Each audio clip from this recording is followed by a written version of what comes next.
Surtout, on va rappeler que le taux de morbidité varie en fonction du type même de cancer, de la nature du type de cancer. Dieu seul sait combien il y en a par ces temps. On a le cancer du côlon, cancer de la prostate, cancer du col de l'utérus, tout ça. Cancer du sein chez les femmes. Cancer du sein, exactement. Bien sûr que tout ça peut se prévenir, parce qu'on dit très souvent que prévenir vaut mieux que guérir. Mais détecter aussi le cancer très tôt peut vous permettre, bien évidemment, de vaincre ce cancer. Donc, c'est une invitation à aller vous faire dépister. Ne sait-on jamais, on pourrait tomber sur un cancer, sur un cancer embryon, qu'on pourrait très vite, bien évidemment, l'éradiquer. Mais c'est au fur et à mesure qu'on néglige ou alors qu'on s'en passe, oui, qu'il prend des proportions énormes au point d'arriver à la complication, à la phase de complication. Voilà. Et lorsqu'on y arrive, c'est compliqué. La chimio et autres, oui, ça peut aller, mais c'est très faible parce que la majorité succombe très souvent. Absolument, parce qu'on n'a pas la même résistance organique, ça varie d'un individu à un autre. Donc, ce qu'on va retenir aussi, c'est éviter tout ce qui peut évidemment causer ces cancers. Là, on a parlé de l'alcool, on a parlé du tabagisme. Étant donné que c'est le week-end, les gens très souvent poussent le champignon beaucoup plus fort le week-end en termes de tabac, en termes d'alcool. Bon, on ne vous demande pas de ne pas en consommer, mais l'abus d'alcool ou encore l'abus de tabac pourrait nuire à votre santé. Même la chicha, au cas où... surtout la chicha, parce que peut-être les gens ne le savent pas, mais ça contient des effets chimiques qui pourraient détériorer votre organisme. Voilà, super. On va peut-être revenir sur cette sortie, brillante sortie d'ailleurs de Jérémy Sorel-Ndita, qui est donc à la tête, on va parler d'une association sportive naturellement. Donc il a encouragé nos Lions à prime à ne pas baisser la garde, à arracher cette 3e place parce qu'on y tient. Et on est vraiment tous derrière. Pour ça, c'est pour reprendre un terme très commun, généralement qu'on utilise au quartier. Donc on est vraiment tous derrière vous, les Lions indomptables. Dans quelques instants, on va rejoindre Ghislain Pierre-Essonneau en direct de Yaoundé pour la revue de presse. Oui, c'est la dernière livraison de la semaine et parlons bien évidemment d'être derrière les lions. Moi, j'aime dire être avec les lions parce que derrière, c'est genre s'il y a le danger, nous on se casse et puis nous sommes avec les lions. Nous allons du côté de Yaoundé pour la dernière livraison en termes d'infos. Oui, c'est la revue de presse, une présentation de Ghislain Pierre-Essonneau que nous apercevons déjà. D'accord, il va pas tarder à se dessiner avec ce coin de souris qu'on adore en disant bonjour à vous, chargez tous faute d'informations. C'est clair qu'on va le voir d'ici à là, le temps de rappeler que c'est une belle affiche justement pour la finale parce que d'ici quelques jours seulement ce sera terminé donc pour ce championnat. Ce sera dimanche. Des nations. Le championnat d'Afrique des Nations, justement, qu'organise le Cameroun pour cette édition, ou édition 2020. Donc, à l'affiche, on connaît déjà, c'est le Maroc et le Mali. Le Maroc et le Mali, mais nous, on jouera la petite finale demain. Le Cameroun qui va croiser le fer contre la Guinée. Bon, après, c'est abordable. Donc, on espère avoir la médaille de bronze demain. Au moins, ça pourra faire en sorte que l'on oublie un tantinet les problèmes qui minent cette... Excellent. Justement, on va rejoindre Ghislain Pierre-Essonneau parce qu'il est bien prêt justement pour nous donner lecture, la quintessence une des journaux parus ce jour en direct de Yaoundé dans le studio B justement de votre chaîne d'amour Canada International. Bonjour Ghislain Pierre et bienvenue dans Canal Matin.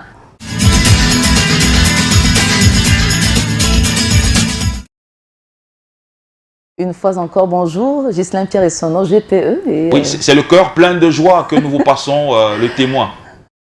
Radio International, ceux du Cameroun et du monde entier qui sont tous chargés fort d'informations. Bienvenue à ce rendez-vous. C'est la revue de presse sur Canal Matin, j'aime à le dire, sur Canal International. En ce dernier rendez-vous de la semaine entre nous, les voisins, c'est un peu comme cela que le Nigeria parle désormais au Cameroun pour ce qui est justement de cette compétition au niveau des élections à l'Union africaine. Abuja qui est donc à la quête de la voix de Yaoundé pour se faire élire au poste de commissaire à l'Union africaine, chargé chargé des affaires politiques, de paix et de sécurité. C'est un peu cette plaidoirie que l'ambassadeur Joseph Keshi, envoyé spécial du président du Nigeria Muhammadu Buhari, a apporté hier au président camerounais Paul Biya au palais d'unité. Cameroun Tribune, dans sa livraison de jour, en fait d'ailleurs large écho et c'est de bonne guerre, dit justement le quotidien camerounais à capitaux publics dans l'édition de ce jour. Le quotidien également en kiosque ce vendredi parle lui aussi de cette sollicitation de la part du Nigeria à l'adresse du Cameroun. Le journal sait pouvoir compter sur le soutien de Yaoundé pour ses amis et autres partenaires. Le bon choix a peut-être déjà été opéré par le président de la République Paul Biya, lui et la première dame justement qui font la une centrale et même principale de l'hebdomadaire L'Indépendant également en kiosque ce vendredi, dans la mesure où ils ont apporté un réconfort, c'est prévu d'appeler les déplacés internes de la crise dite anglophone, et bien un réconfort dont à quelques 4200 déplacés internes, conséquence bien entendu de la crise qui sévit dans le nord-ouest et le sud-ouest camerounais. Cette fois, ils ont eu droit à un certain nombre de dons du côté de Bolova, la capitale de la région du sud de Cameroun, où justement a séjourné le ministre pour la Tangandji en charge de l'administration territoriale, porteur ainsi de ces dons, de ces réconforts du couple présidentiel à l'adresse de ces Camerounais qui sont ainsi victimes de ces attaques à répétition des terroristes dans le nord-ouest et le sud-ouest camerounais. En tout cas, il y a eu entre autres des denrées alimentaires, de la literie, au rang justement du matériel qui leur a été porté par le bon soin du ministre pour la Tangandji en provenance justement du couple présidentiel. Les dons ont ainsi été établis et ils ont dit merci. Ce que dit Info Matin ce matin, le journal de Dieudonné 20, c'est plutôt la mise aux arrêts d'un certain nombre de présumés malfrats. Ils opèrent dans la cybercriminalité et Dieu seul sait combien ils sont nombreux, ces Camerounais qui sont souvent victimes de ces actes de cybercriminalité. Cela allait bon train jusqu'à ce que les polices, Paul Meva, ne se mettent sur leur piste. Coup de filet, eh bien, c'est un coup de filet réussi. Les délinquants seront présentés ce jour même au procureur de la République, notamment pour ce qui est du tribunal de grande instance, pour ce qui est donc du département du Foundi ce jour. Lui était déjà passé par là depuis belle lurette pour parler du procureur de la République près le tribunal criminel spécial.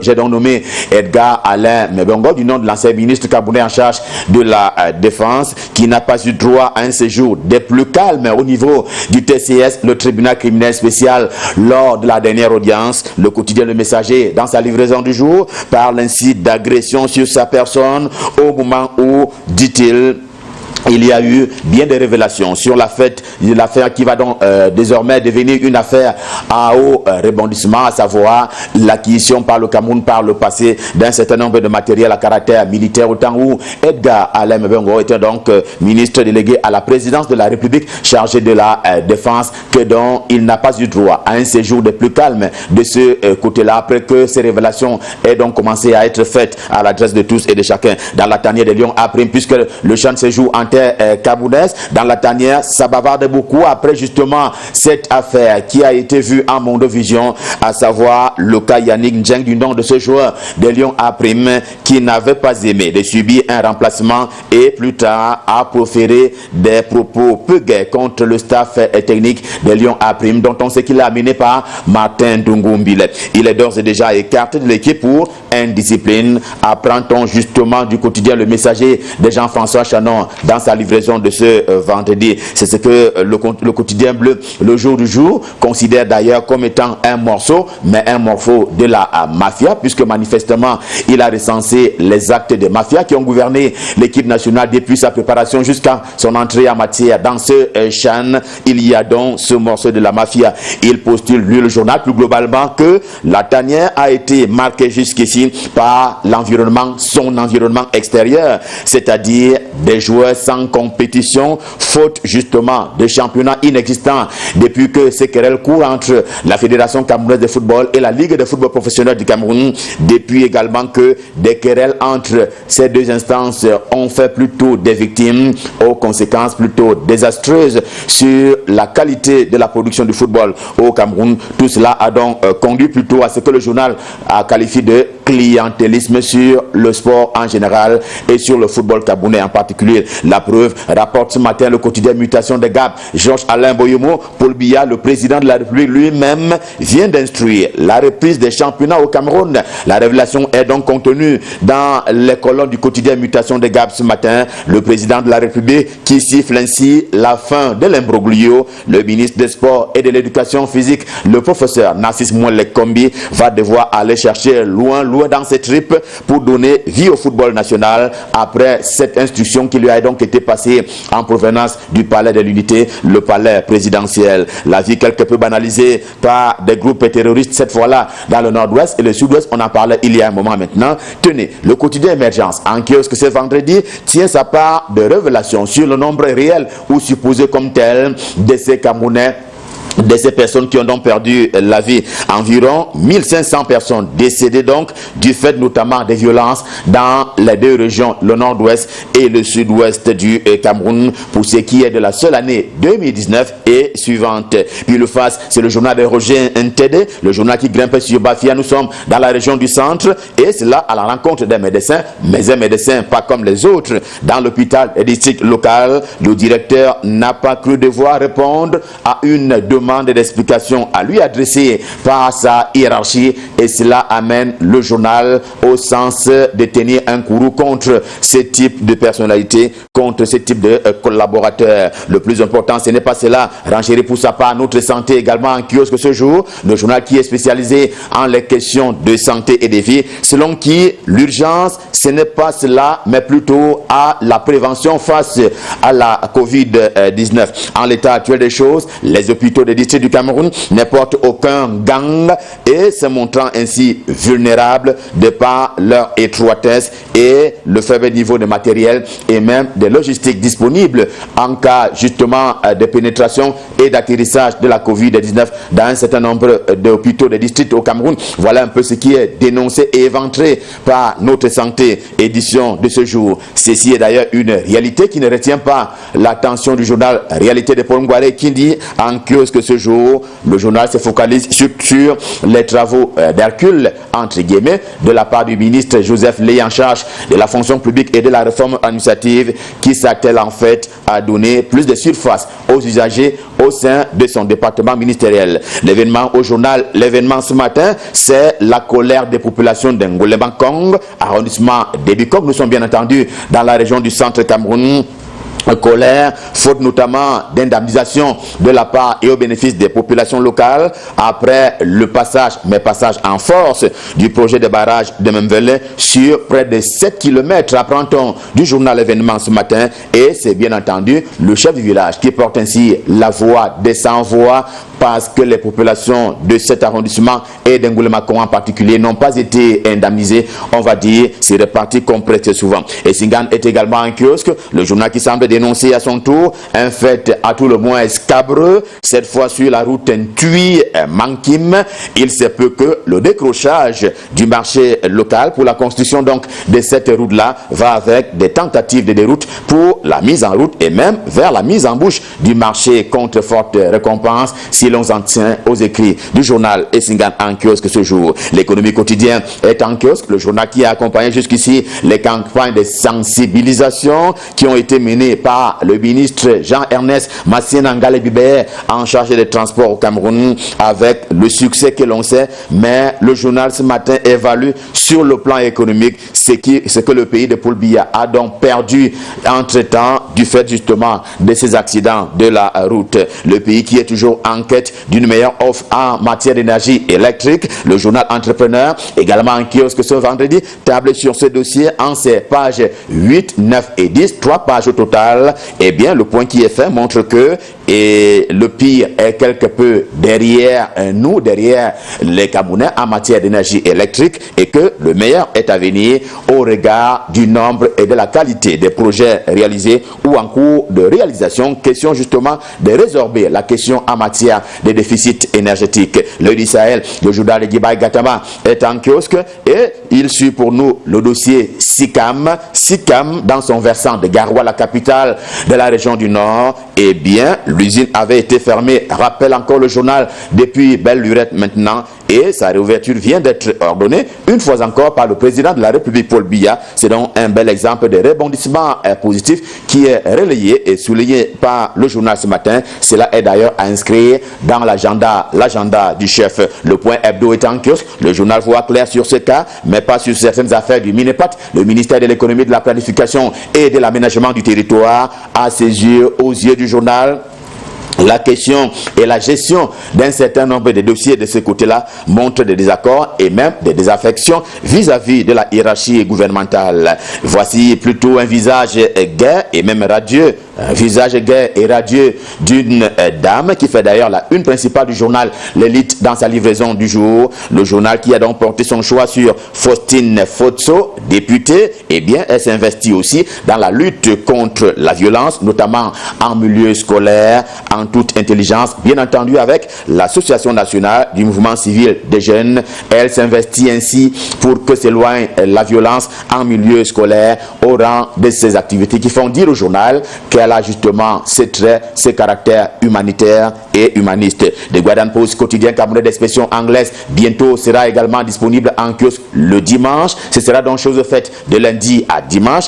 Annonce a été faite depuis quelques jours maintenant et le quotidien d'expression anglaise au siège imposant à Yaoundé sera donc en kiosque même le dimanche. Et pour la présente édition, découvrons quelles en sont les motivations et même les propositions pertinentes. C'est donc un clin d'œil à Nga Christian qui est le patron de ce journal. Clin d'œil également à motivé et même attentif à Molongo Oscar. C'est un bâtisseur qui a pris le devant notamment de Matanda. Journal People également en kiosque ce vendredi. Eh bien, une nouvelle fois, il fait parler de lui et en bien grâce à sa part active pour ce qui est donc de la réussite du CHAN, une compétition continentale qui se déroule en terre camerounaise en attendant le grand round. Ce sera en janvier 2022. Revue de presse, édition de ce vendredi, Stop fin, le cœur enflammé de joie. Dernier rendez-vous de la semaine, le prochain ce sera lundi et nous serons là dans les mêmes dispositions et prédispositions. Question de vous servir. Telle est d'ailleurs notre raison d'être et notre raison d'être ici. Nous repartons du côté de Douala pour retrouver nos amis. Nous leur repassons le pouvoir. Patricia et Fidjil, c'est à eux le pouvoir maintenant pour la suite et la fin de Canal Matin. C'est donc à vous, en vous souhaitant un bon week-end par anticipation. C'est à vous Fidjil, c'est à vous Patricia, c'est à vous Douala. Merci beaucoup. Et c'est le cœur rempli de joie que nous prenons donc le relais, tout en rappelant que demain nous jouerons donc la petite finale face à l'équipe de la Guinée, mais ce sera avec l'absence du joueur Yannick Njeng qui, selon le communiqué de la FECAFOOT, a donc été exclu de l'équipe pour indiscipline caractérisée à l'issue de la demi-finale perdue face au Maroc dernièrement, et donc il a quitté le groupe hier matin à la demande de l'entraîneur Martin Ntungu Pilé. C'est peut-être dur, mais bon. On n'y peut rien, on est obligé de s'y faire et peut-être on raccourcira donc au-delà de nos frontières pour dire que l'actualité fait les choux gras de la presse en République démocratique du Congo. Un partisan du président Félix Tshisekedi qui est donc élu à la tête de l'Assemblée nationale, et puis au niveau des États-Unis d'Amérique, en plus de la guerre interne qui divise pratiquement au sein du Parti républicain, dit que Joe Biden annonce donc la fin du soutien américain dans la guerre au Yémen. Et on va revenir peut-être en Afrique en rappelant que les 6 pays de l'Afrique centrale, de la zone CEMAC, ont donc ratifié, ils ont donc validé l'introduction du vaccin anti-Covid-19 en Afrique. Certainement, puisque la Covid n'a pas disparu, on profite donc de cette occasion pour vous appeler pour vous inviter à respecter les mesures barrières. Vous savez ce qu'il vous reste à faire pour avoir toute la quintessence de l'information. Ne vous fiez pas qu'au titre. Allez dans les kiosques. Les journaux ne coûtent que 400 francs CFA seulement. Abreuvez-vous à la bonne source et puis ayez la bonne information. On continue donc notre périple dans Canal Matin, mais